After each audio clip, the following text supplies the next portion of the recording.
Сәлем достар, бүгін сендерге жаңадан шыққан Злая атты фильмнің қысқаша мазмұнын айтамын. Мен бірге болыңдар. Өз елінде Мачкинлен тұрғындары батыстың зұлым ведьмасының өлімін тойлап жатыр. Галинда мейірімді ведьма туралы әңгімелейді. Ол сол кездегі губернатор Троптың әйелі мен саяхатшы арасындағы қарым-қатынастан туылды. Бірақ туылғаннан бастап жасыл түс терісі болғандықтан балалық шағы қиын болды. Галиндадан зұлым ведьмамен дос болдыңдар ма деп сұрағанда, Галинда оны мектеп күндерінен білетінін айтады. Бұрынғы уақытта Альфаба өзінің мүгедек қарындасы Нисауроузды шығарып салу үшін Шиз университетіне келеді. Сиқыршылық зерттеулерінің деканы мадам Морибл Альфабаның сиқырлық қабілеттерін байқап, оны жеке оқытуға ұсыныс жасайды. Оз билеушісі сиқыршы арқылы өзінің жасыл түсінен құтылу мүмкіндігіне үміттеніп қабылдайды.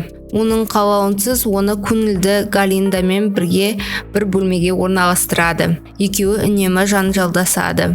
Бір күні түнде Альфаба сөйлейтін ешкі және Шиздегі соңғы жануарлар профессорларының бірі доктор Деламонтты университет сыртындағы жануарлар жиналысына еріп барады. Деламонт басқа жануарлар өздерінің азаматтық құқықтары мен сөйлей алу қабілетінен айырылып жатқанын айтады.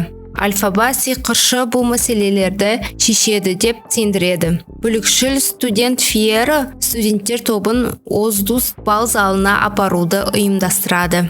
Галинда Фиерамен бірге бару үшін Бокты Нисарозаны балға шақыруына көндіреді. Оздуста Галинда мадам Морибилдан Альфабаның өтініші бойынша сиқыршылық семинарына қатысуға мүмкіндік алғанын біледі. Альфаба келеді. Галинда сыйға тартқан қалпағын киген үшін мазаққа қалады.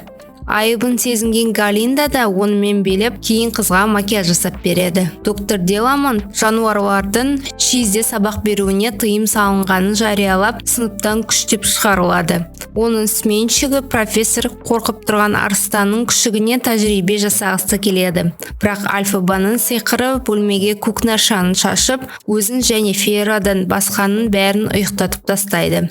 Олар кампустан қашып, күшікті орманға босатады. Қысқа әңгімеден кейін Альфаба Фиераның Галинданы қалайтынын айтып шағымданады. Альфаба өзінің қабілеттері туралы Морибилдан естілген сиқыршымен кездесуге шақыру алады. Доктор Деламонттың қате айтқанын құрметіне атын Глинда деп қысқартқан ол, Галинда екеуі өз астанасы Изумруд қаласына сиқыршымен кездесуге барады.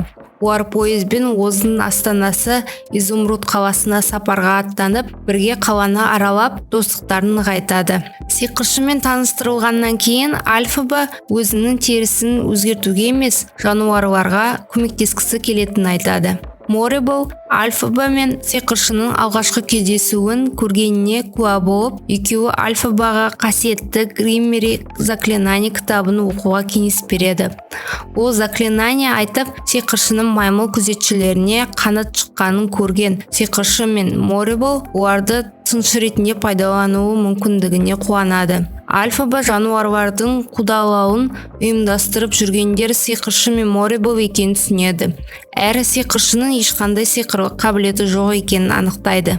Қатты қорыққан Альфаба Гриммериді ұрлап қашып кетеді. Глинда Альфабаны Морибл және сиқыршымен татуласуға көндіруге тырысады, бірақ Альфаба олардың жоспарларын тоқтатуға шешім қабылдайды. Ол Глиндамен эмоционалды түрде қоштасып, Глинда оның жоспарын қолдайды, бірақ күзетшілер оны ұстап алады.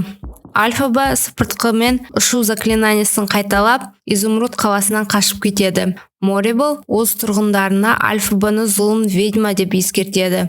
Шиз студенттері кампустан эвакуацияланады. Фиера мектептен қашып, губернатор Троп және Нисауроуз бұл жаңалықты естіген кезде Троп жүрек талмасына ұшырайды.